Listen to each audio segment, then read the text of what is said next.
I frankly think that crisis initiation is really tough. And it's very hard for me to see how the United States president can get us to war with Iran. Which leads me to conclude that if, in fact, compromise is not coming, that the traditional way of America gets to war is what would be best for U.S. interests.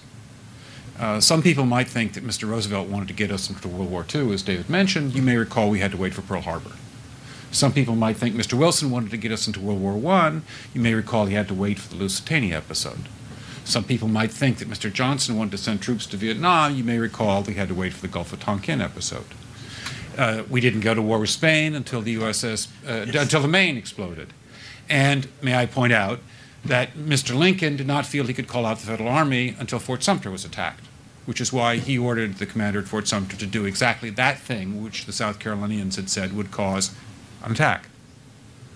So if, in fact, the Iranians aren't going to compromise, it would be best if somebody else started the war. One can combine other means of pressure with sanctions. I mentioned that explosion on August 17th. We could step up the pressure.